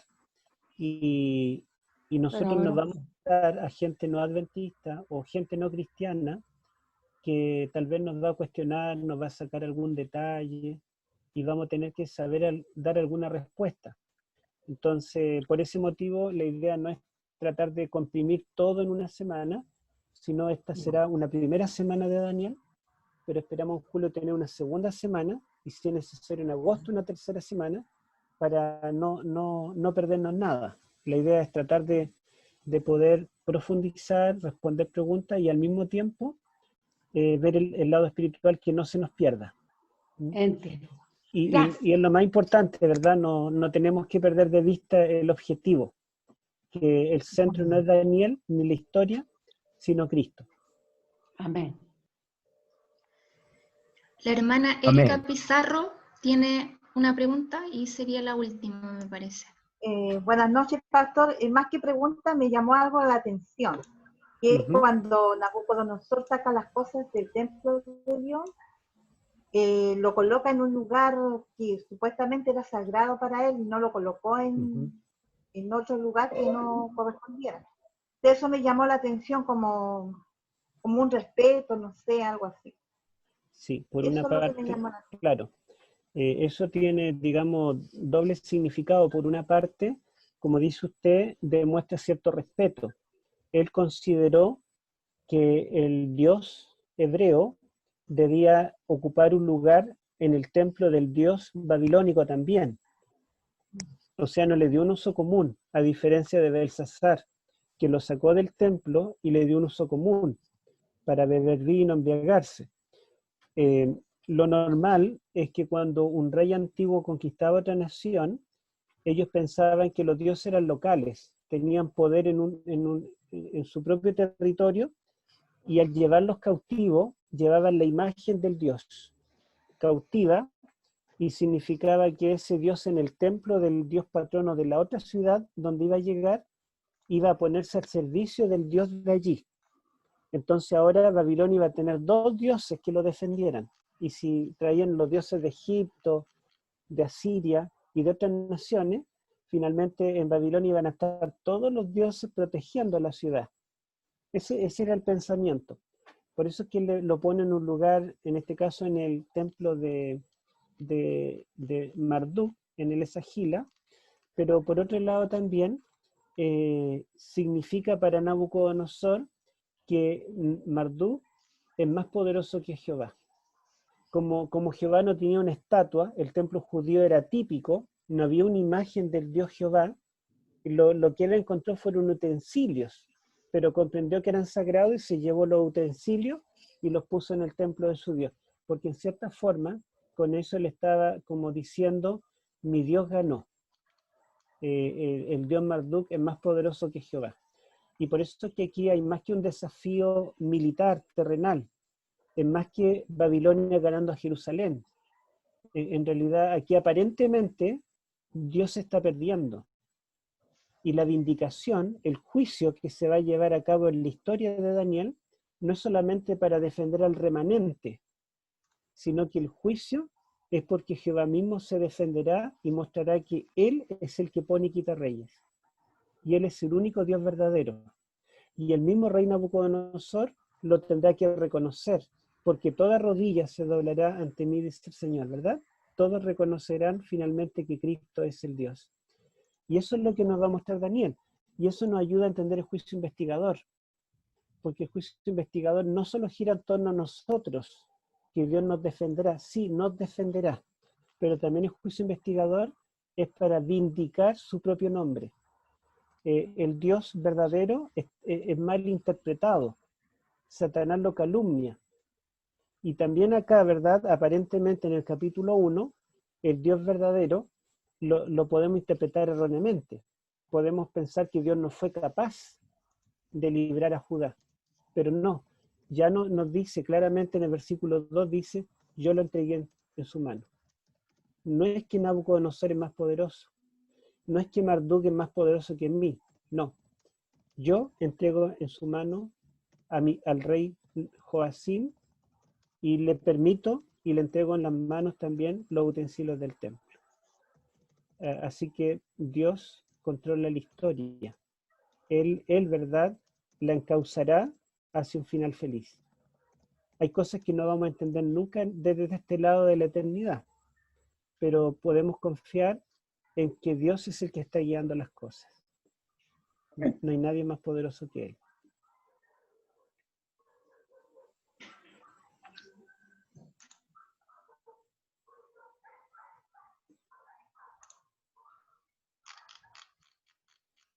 Bueno, parece que esas son las preguntas. Pastor, ¿alcanzo a hacer alguna sugerencia, algún pedido? Perdón. Lo que pasa es que, hermanos, disculpen, terminamos a las 22 horas. Entonces, para el próximo, para mañana, vamos a dejar un espacio de preguntas y de opiniones, ¿ya? Porque en honor a la hora, vamos a terminar como dijimos, a las 10, ¿ya? Gracias, hermanos, por el entender. Bendiciones. Hermanos, tenemos que terminar con oración. Vamos a pedirle a alguien que nos dirija en oración, a alguien voluntario o voluntaria.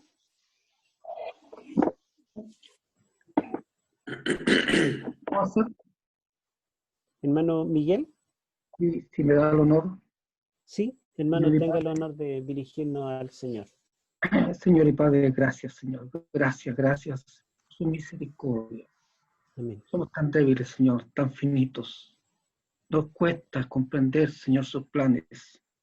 Querido Padre, gracias por estas herramientas, los métodos, por personas que estudian más que uno, Señor, y nos pueden enseñar, y así también enseñar a otros, Señor. Como decía el apóstol, hay palabras difíciles de entender, Señor. Quisiéramos que su verdad absoluta, Señor, sea en nuestra mente, pero la iremos descubriendo en el paso a paso, Señor, con el esfuerzo, con la energía mental, espiritual, Señor, que usted solamente puede darnos, Señor.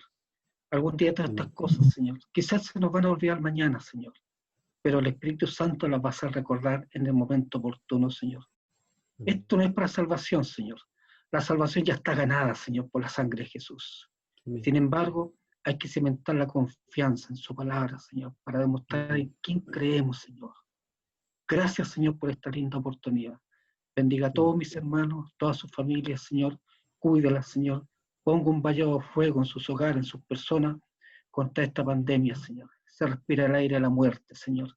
Por eso le pido, Señor, le ruego en el nombre de Jesucristo, Señor, que usted ponga en el dintel de sus puertas la sangre de Jesús.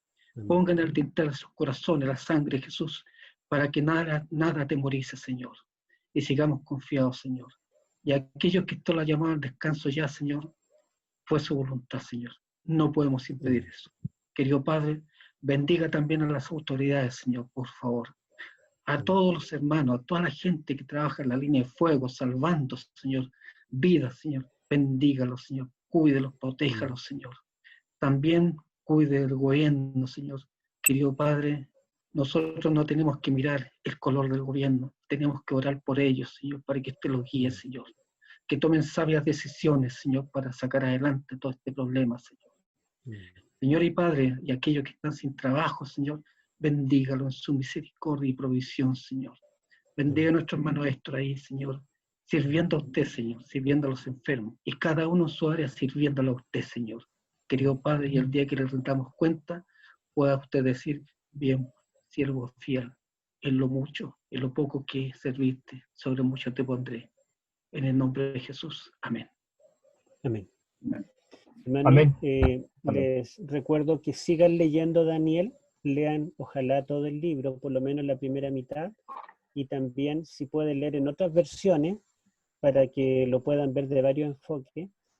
Y les dejo un lema en el, ¿cómo se llama? Aislamiento social, ¿no? ¿Cómo se llama? En el aislamiento social hay revelación apocalíptica. Daniel fue aislado y Dios le reveló lo que le reveló, y Juan fue aislado en una isla, a Patmos, y allí en el encierro Dios le reveló el Apocalipsis. Entonces, aislamiento social, Amén. sinónimo de revelación apocalíptica. Dios se revela. Amén. Que Dios los bendiga, hermanos. Que descansen. Amén. Amén. Amén. Amén. Bendiciones. Buenas noches a todos. Que descansen. Buenas noches, que Dios los bendiga a todos. Buenas noches. Estemos orando para que todo salga bien. Nos vemos mañana. Mañana nos vemos, si Dios quiere. Gracias, Pastor. Buenas noches a todos, hermanos. Gracias, Pastor. Gracias. Bendiciones para todos. Igualmente. Una fotito con todas las cámaras encendidas.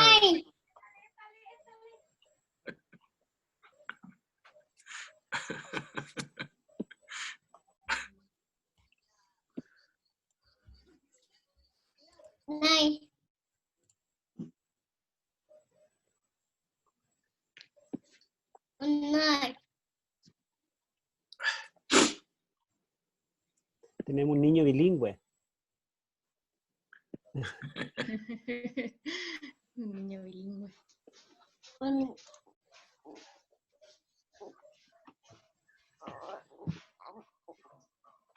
Night. Good night.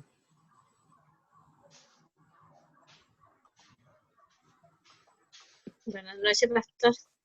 Buenas noches. Hasta mañana.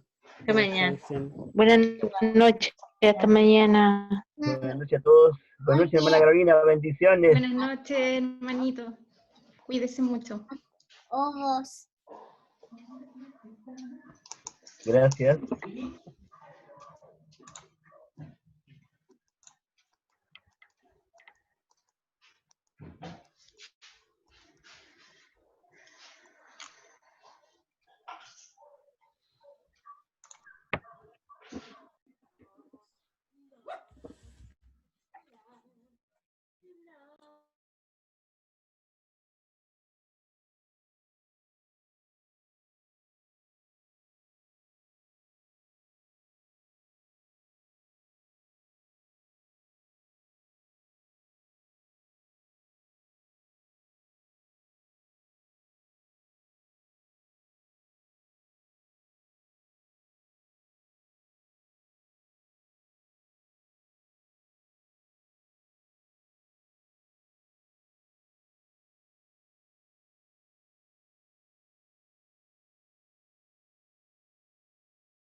Bien, Jean-Pierre, te tienes que quedar a la reunión.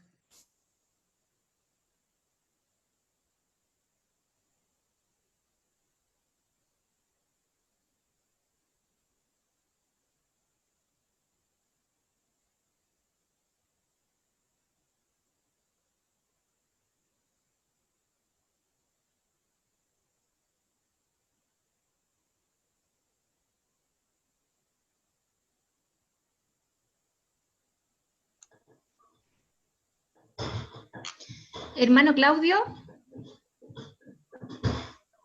¿me escucha?